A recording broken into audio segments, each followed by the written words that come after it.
gentleman to the Leader of the Opposition, setting out his view that the £38 billion black hole is in fact Labour's greatest weakness and vulnerability on defence.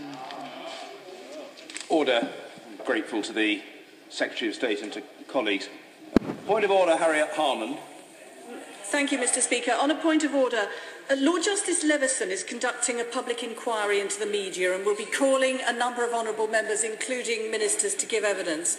That's an important inquiry and we await the outcome. But, Mr. Speaker, could you clarify that notwithstanding that the Leveson inquiry is proceeding with its work, it remains the case that the Secretary of State for Culture, Olympics, Media and Sport is accountable to this House?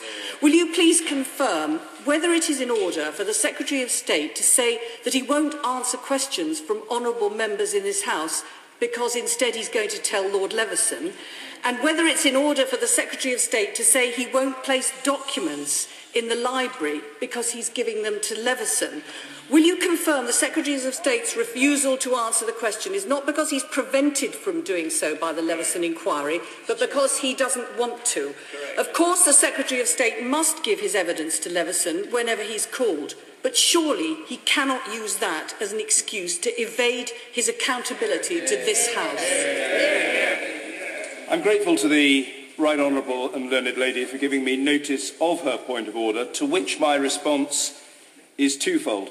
First, as a matter of general principle, I should make it clear that the accountability of a minister to this House is not diluted or suspended by a minister's engagement with inquiries or other proceedings outside of this House.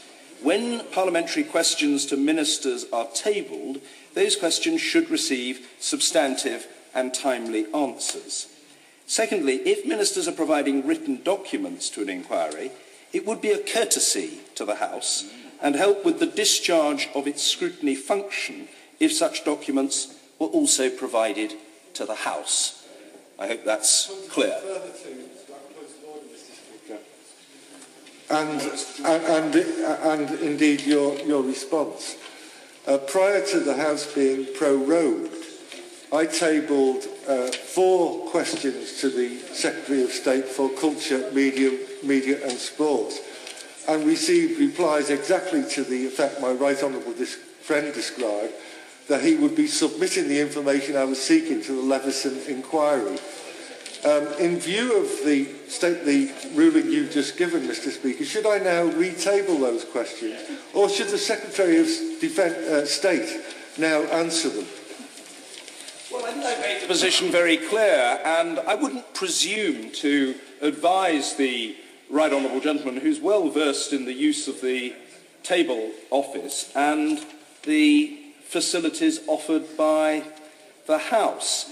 He's a persistent woodpecker, and I think he'll make his own judgment as to how to proceed in the matter. I hope that's helpful. Well, I don't want this to become a debate. I'm a little concerned it might do. I will err on the side of tolerance, but I hope it won't be abused by the honourable gentleman, the member for Gainsborough, Mr. Edward Lee. I was going to say, Mr. Speaker, that when we've had scandals, or so-called scandals, in the past, our select committees have constantly been fobbed off, and no information, for instance, emails, has been given them. But when we have these inquiries like Leveson, they are giving everything. Surely the time has come to proclaim this truth, that this House is supreme and sovereign, and we should get everything first. Well, I hope that over the last 2 3/4 years I've given some indication, not just by voice but by conduct, that I do believe that this House should be preeminent. It should be treated by whomsoever is in government with courtesy and consideration. It should be regarded as a priority and a matter of honour to keep the House informed and to facilitate the House in the discharge of its scrutiny function. So I do not dissent from anything that the honourable gentleman has said. The last point of order, I hope, on this or any related matter, Mr. Chris Bryant. Thank you, Mr. Speaker. But can you also confirm that Article 9 of the Bill of Rights makes it absolutely clear that no other body, including a court, can impeach or question a proceeding in Parliament?